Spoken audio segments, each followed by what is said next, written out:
Welcome back to Esports Center, powered by Extreme Networks, where we give a voice behind the gamer and esports in education.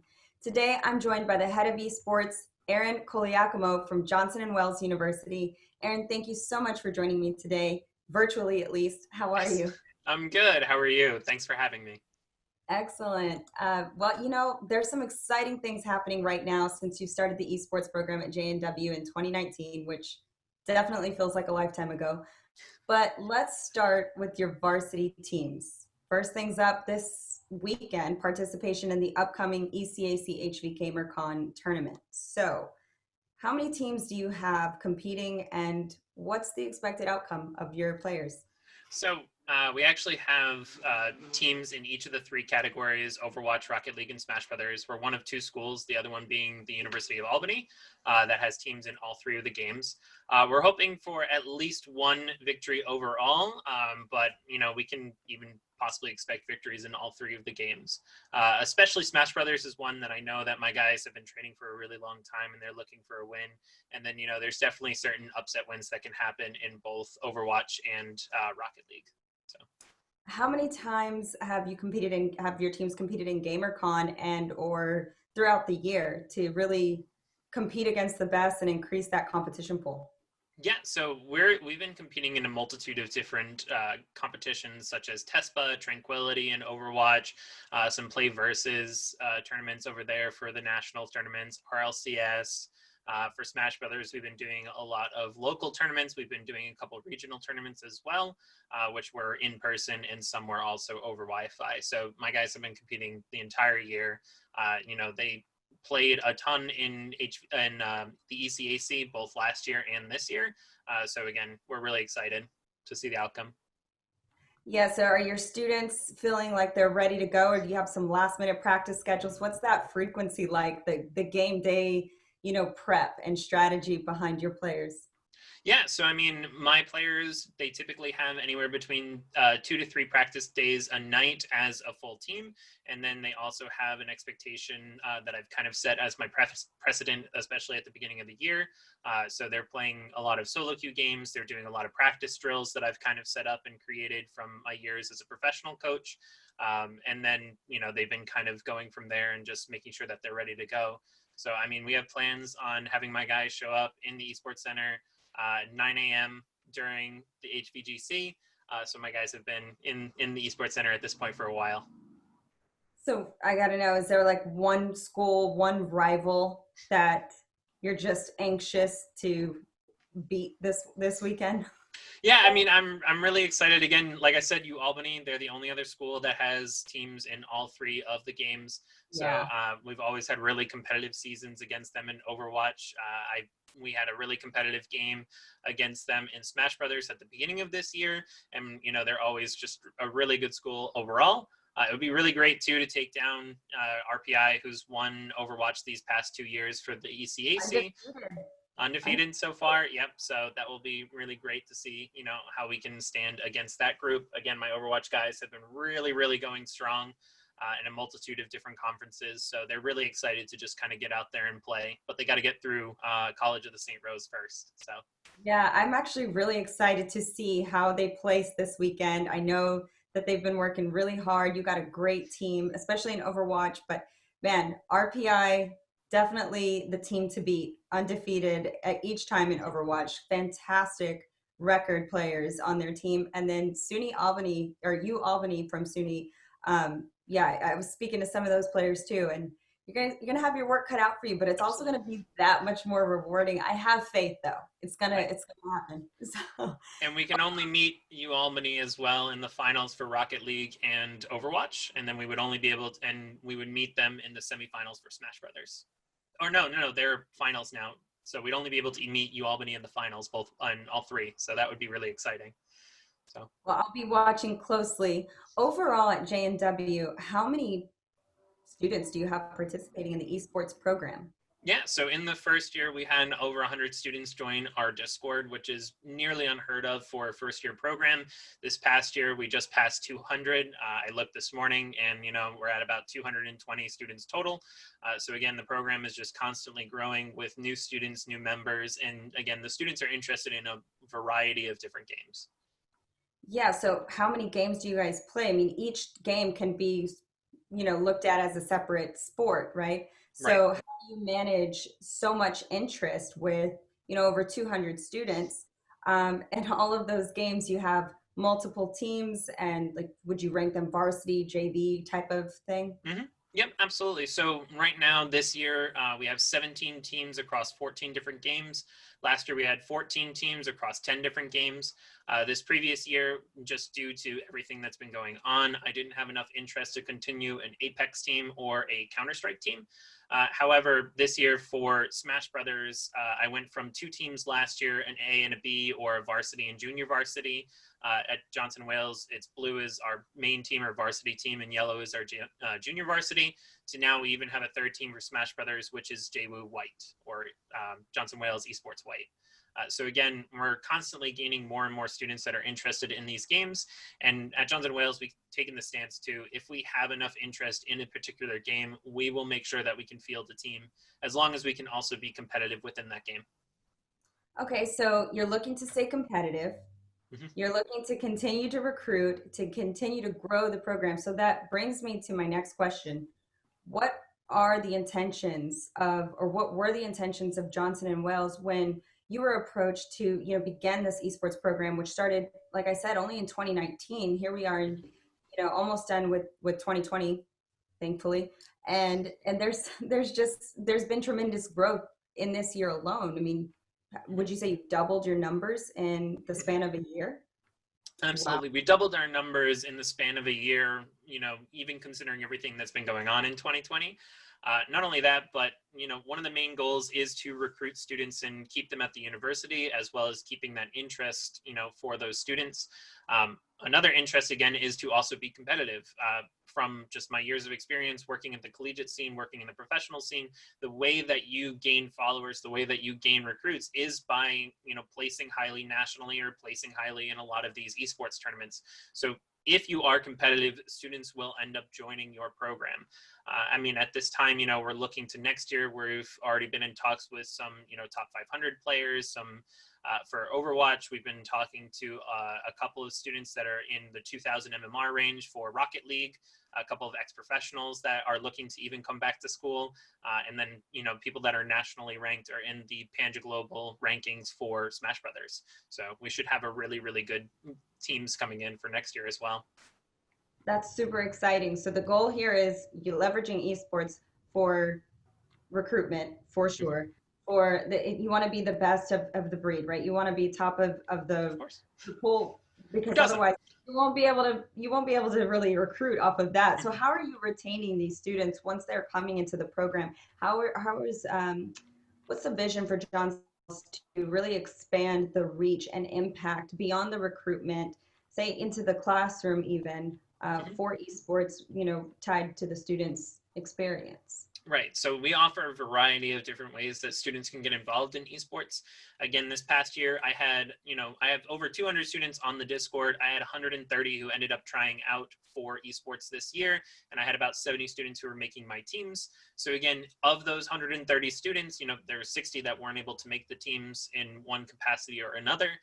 Those students are interested in things such as streaming, broadcasting, the communications, the marketing, the graphic design. As you can see, even behind me, our logo was made by a Johnson & Wales student, and it's a logo specifically for the esports program. Again, things that we're looking to in the future is possibly even including an esports business management program through Johnson & Wales, so students can even major or get a certificate in esports business management, just like other colleges such as UCI, Shenandoah, and a couple of other ones that are out there. We're offering scholarships coming this next year too to students that are after merit-based and financial-based scholarships. So again, these are on top of all of the other financial aid, and Johnson Wales even offers a competitive scholarship program where, again, you can kind of approach them with the scholarship opportunities that you've been offered at other universities, and we would have something that's either comparable or competitive to them. For myself too, again, I have a lot of experience in the professional scene. I was once a player for Smash Brothers. I've been a professional coach for League of Legends for a multitude of years. And over that time, I've been able to develop a lot of different ways for students to come in and practice. I've been able to translate what I've learned from those games into a multitude of different games. I'm not an FPS person. I was playing Overwatch and everything like that. I think I placed like platinum when I first started or something like that. For like tank, right? Like, or lower platinum. That all being said, right, I've been able to kind of develop and work with my Overwatch students and work with other Overwatch coaches that I've met within the scene to work on that, and other coaches that I met when I worked on a project for an esports business management textbook, which is going to be published in November 15th, and it's available for pre-order. Shameless plug. I was going to say, do we get a shameless plug? Absolutely, of course. So that esports business management book that's available on Amazon now is actually extremely extensive in the information that it provides for how esports can tie to business management and how schools are leveraging that. What you guys are doing, you have a couple of articles published within that book amongst, 100 or so authors across, esports and education across the nation. Absolutely. The globe. We had several, coaches that were actually coming from the LCK. So that's the Korean scene, from the China scene, and, just all over the globe, especially ones. And they were working in a multitude of games, including OWL, for the Overwatch scene, including League of Legends under Riot, and all of the international tournaments as well. So. And I know that your players really take on additional responsibilities and step up in their esports programs. I've seen this across the board with all students that I've talked to in esports. And it's amazing to me, never fails. They're doing, like you said, graphic design, marketing, social media, the technology behind esports, helping support all different aspects of the program, essentially kind of getting hands-on entrepreneurial experience of how to take something and grow it, take it to market, shed light on it, evangelize it.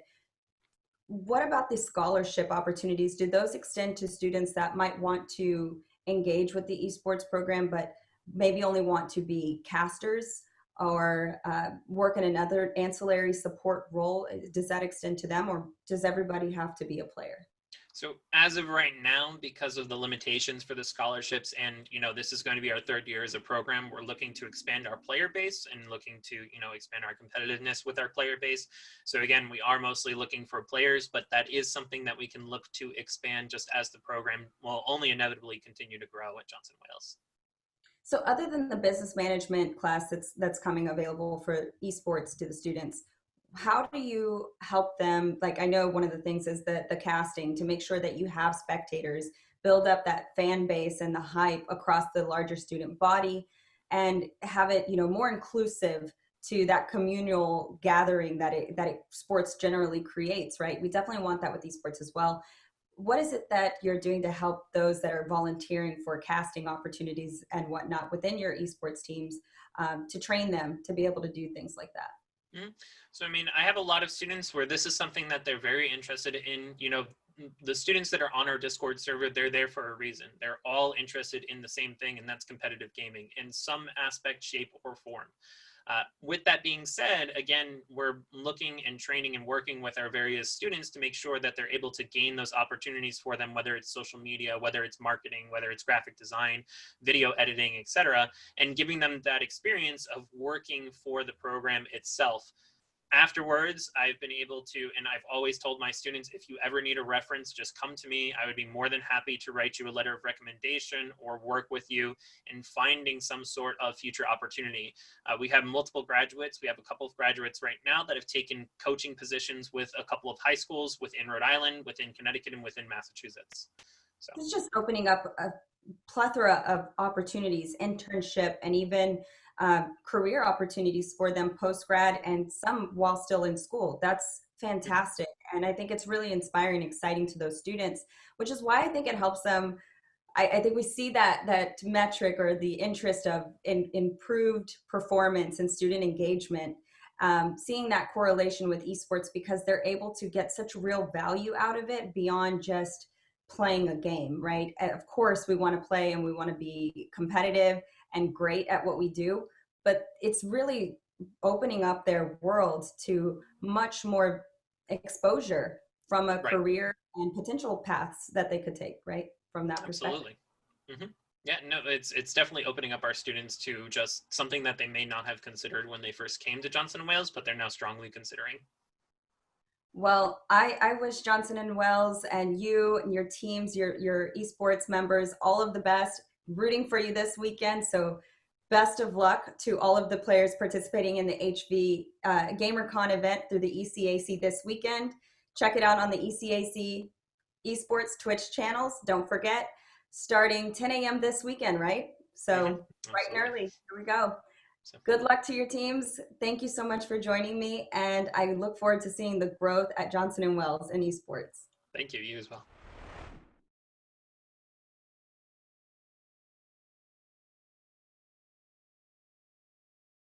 Joining me next, head coach and director of esports and professor at U Albany, Michael Lazinski. Hi, Mike. Thanks so much for joining me today. How are you? I'm doing well. Thanks for having me on the show. Looking forward to speaking to you about esports today. Absolutely. So we just heard from one of U Albany's rivals this weekend, actually, for the ECAC HV Gamer Con event, Johnson and Wales. So hopefully they'll do well. They mentioned your name. They talked about you, U Albany, and also SUNY Canton, right there in the SUNY family, being top contenders in Overwatch. So what are you expecting to see this weekend? Is your team's ready to go and take home the win? Well, we're definitely ready to go. You know, the ECAC has expanded, I think, at this point to almost 70 schools nationwide. So there's a lot of amazing competitors, schools of all sizes and of all backgrounds. Some have had programs for quite some time, and some, like ourselves, just started last year. So our students are thrilled to be a part of the event. We're one of two schools that is qualified in all of the games being offered. So yeah, it's just an honor to be, in the mix with great schools, a great organization, allow our students opportunities to perform. And as you said, hopefully bring back at least one or two more trophies to our Yeah. esports trophy case. Yeah, you got to decorate that esports arena and the trophy case in there, right? So I'm looking forward to watching the games, but you have one of the biggest teams in the ECAC. How long have you all been participating within the league, and how did you get to be one of the biggest teams there? So it's really full circle. I think this year is special because we brought three competitors to the HV Gamer Con last year. We brought them as kind of a way of connecting with the conference and understanding the opportunities that could exist for our students. So we brought three students to compete in Fortnite. We now have a team of over 100 students representing all class years, all majors. It's also a co-ed team, and we're just so excited about the number of students interested. We have well over 400 students who have filled out an application and gone through the process of having an interest in being involved with our program. And so we have grown every semester, and we're hoping to continue that growth. The interest is there, and we're looking to continue to scale, and really once again bring about these opportunities to compete, to represent our university, to engage in organized play, all of the really wonderful benefits of traditional sports, but now with video games and with electronic sports. Yeah, and speaking of getting your name out there and giving the students opportunities to engage and play, the SUNY Chancellor Challenge, co-sponsored by Extreme Networks, this past spring, going into the beginning of the summertime, was amazing. You guys had an amazing turnout. It was a SUNY-wide Chancellor tournament for bringing the students together. It was all about inclusivity, all about engagement. Over 500 students participated.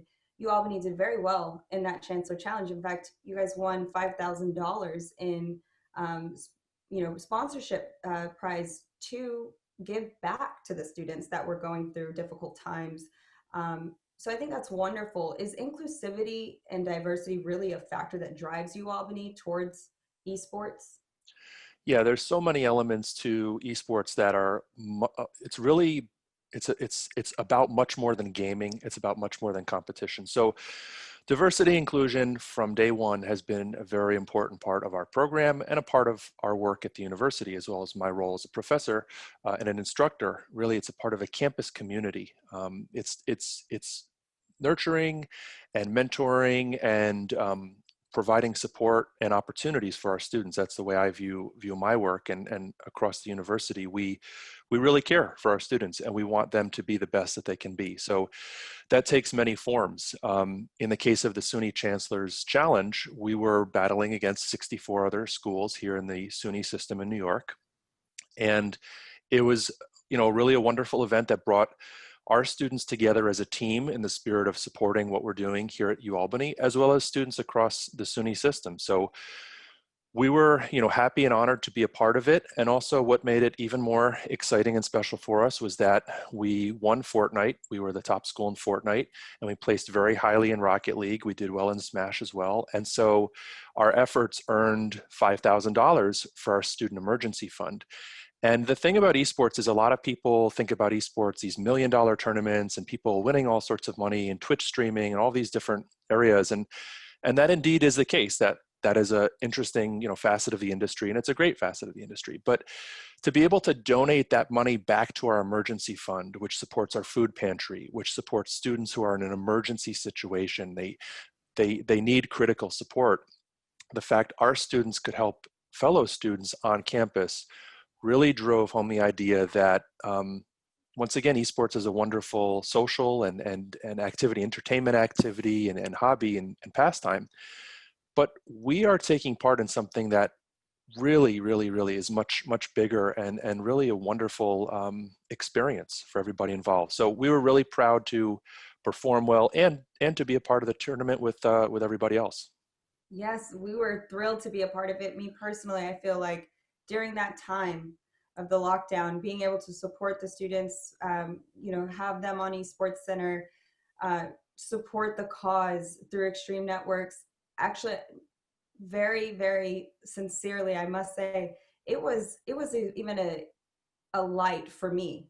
It brought me out of isolation too. And I can only imagine what it did for the students, and to hear their stories, to they so sincerely expressed their gratitude and excitement for esports being a top initiative at the SUNY, at the chancellor level, for it to be across all schools within the SUNY system. That actually inspired what's next, right, for SUNY in esports, the SUNY-wide league. Are you guys a part of the SUNY-wide league, and are you excited about, increasing the opportunity to compete and engage?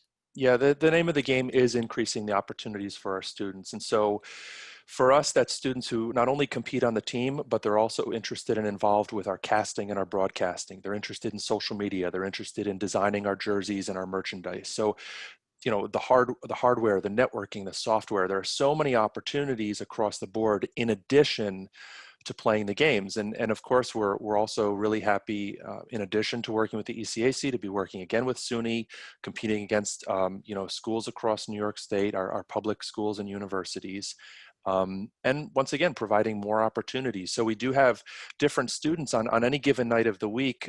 Their game might be competing in one league and they wouldn't be able to participate. Now with an additional league and additional opportunities, they can still be a part of our team. So, the more opportunities, the better. Yeah. Absolutely. And we're so excited to be the official network sponsor of the SUNY-wide league and support esports even more going forward. But tell me, you mentioned the number of players that you have. You've grown exponentially, right? The league, or your teams, haven't been around for years. This is relatively recent, right? How big would you say the interest has jumped? How many recruits have you been able to bring into the esports family there at U Albany to increase, the participation? And with those tournaments, how does it work out if you have multiple teams? Yeah, the numbers are really exponential. I brought a team of 3 students last spring to HV Gamer Con. We worked really hard over the summer at the university. I think one of the many strengths, but one of the core strengths of our program is that it's a collaboration across campus. So it really starts with our president, in the office of our president, Dr. Avidan Rodriguez, as well as student affairs, our vice presidents, and our deans. As a university initiative, we came together to leverage our strengths and leverage collaboration and creativity and subject matter expertise.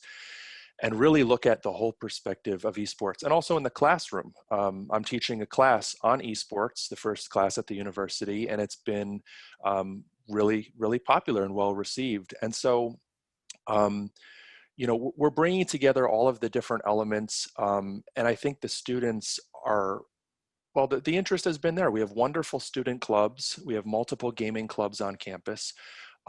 Within 2 weeks of our announcement, we had 175 students fill out the application. As I mentioned, we're, I think, at 440 at this point. The interest will continue to grow, and we are 1 year old, essentially, just about 1 year old. So I told the students jokingly, you know, the students who were on our first season, so to speak, and I said, you're going to come back with your families in, you know, a couple years, and you're going to look up at a picture on the wall next to some of these trophies that we're going to win, and you're going to say, I was a part of that first season. I was a part of that, that legacy. And it may not really register for everybody. It sort of registers for me, but it really is, it's totally the truth. I think that just as there was a time when football or basketball or lacrosse or hockey became an organized sport at the college or professional level, I think we're seeing that now with collegiate esports. And I can't imagine interest in video games and esports is going to diminish in any way. This is really the hottest thing globally, internationally, and it's really special to be a part of it. It is very special. And to have 400 plus students in your esports program today, there's no way that that wouldn't continue. Imagine any individual sport attracting that many students. The inclusivity that you're touching on, that you're so passionate about, and that U Albany strives for, is clearly being met. You're capturing such a large portion of the student body. I think you're going to have to upgrade that esports arena. You know, We would love to. We would Yeah. love to. You know, it's globally, we see the Staples Center, Madison Square Garden. We see the Bird's Nest Stadium where the Olympics were held in China. Esports fills stadiums, and so I don't know if we're going to be able to build a stadium right away, but yeah, we are hoping to continue to grow, provide opportunities, and provide the right infrastructure so that we can compete with respect to the hardware, with respect to the software, with respect to the responsiveness and the needs of the network, which, as you know, are critical in terms of the overall dynamic of internet connected games, where we might be playing a team in California. We want to make sure that our latency and that our ping and that our cybersecurity and that all of our aspects with regard to that pipeline are really top tier. And that's going to allow us to hopefully contribute to some top tier play within these games. Yeah, I love your perspective, and even the way you're thinking long term, the vision of what you would require, not just where the outcome, but how to get there in building that esports program. Technology is certainly a part of that, which brings me to, I want to circle back. I did announce you or introduce you as professor as well, and you're heavy in the STEM programs there at U Albany. That well respected for your knowledge in that area. What is it about the STEM field and area, you know, learning curriculum? Did you see that applied opportunity to capture esports and bring it out of the matches into the classroom? Because you're teaching the first class there on esports. What's the pull? What's the tie? Well, naturally, many of the students who are interested in esports are interested in gaming.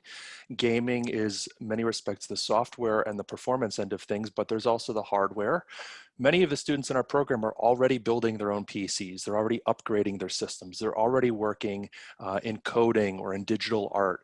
So the STEM and STEAM fields are very much embedded in gaming and in computing and in esports. But we also have students from accounting, from criminal justice, from all backgrounds across the university, all majors. And I also think that level of diversity, as well as the fact that we have in-state, we have out-of-state, and we actually have international students as well. Those are our strengths. I think those are our strengths in our perspectives, in our collaborations.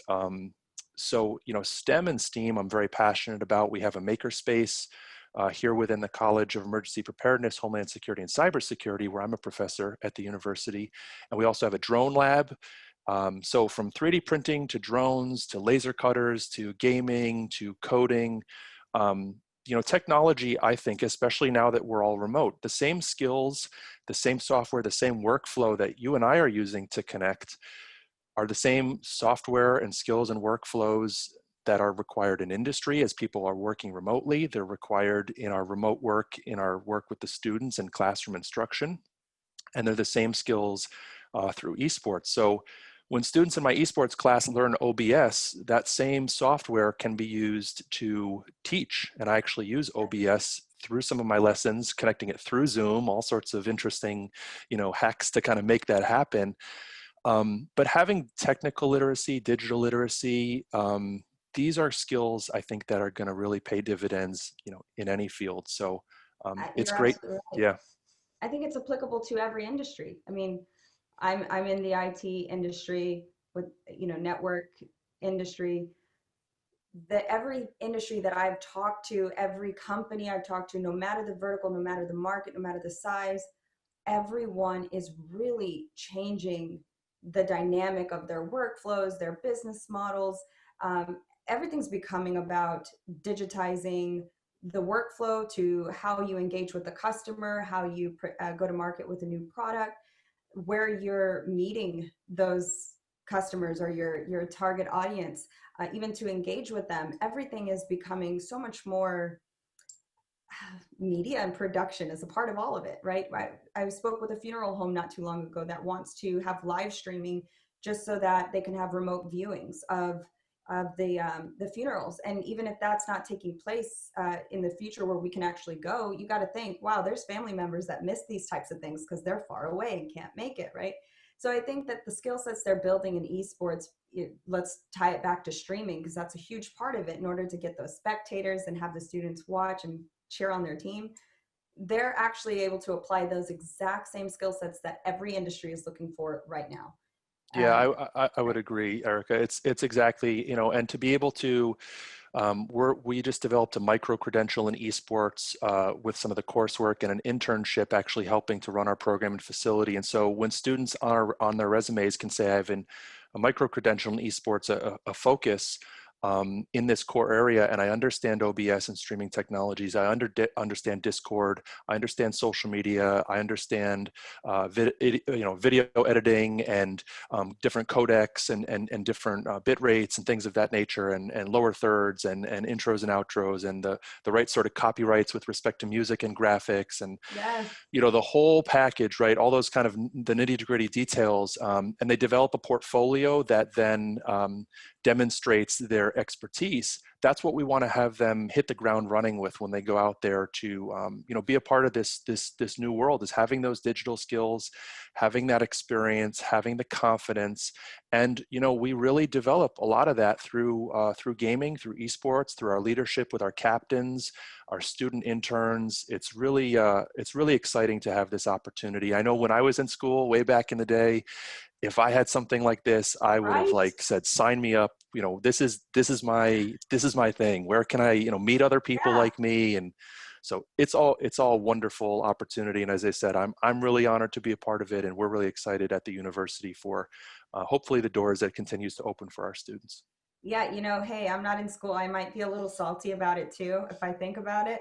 But at the same time, at least I get to be a part of it on this side of the fence, post-grad life, right? When And you maybe start to adult. maybe we'll have you for a guest lecture, Erica. We'd love to have your perspective on the industry and the work that you're doing with Extreme and with esports. And hearing from your point of view, what our students need to consider. I know students would be really happy to have you connect with us as well. Oh, I'd be happy to. Very, very happy to. Anytime. Plus, New York's like my second home. But we're almost out of time, because I know that the clock is ticking here, and GamerCon's coming up. I know you got to practice with your team tonight and make sure that everything is ready to go. I really am rooting for you, Albany. I'm super excited to see you guys play this weekend. Very excited to see the growth that you continue to push forward at the university. They are very lucky to have such a visionary there, and ready to help them apply the skills that they're learning and passionate about within esports into the classroom, and have a vision for their future post-grad life. Thank you for the work you do, Michael. It's phenomenal. Those students are very lucky. Thanks, Erica. Thank you so much for having me. That's very nice of you to say. And we're going to keep doing the work that we're doing and growing this together. Appreciate everything that you and your team do, and look forward to everybody tuning into HV Gamer Con coming up this weekend. Yep. Make sure you don't miss the shows the games happening at 10 a.m. first thing Saturday morning. Thank you for watching Esports Center. That's all we got for today. Until then, I'll see you next time.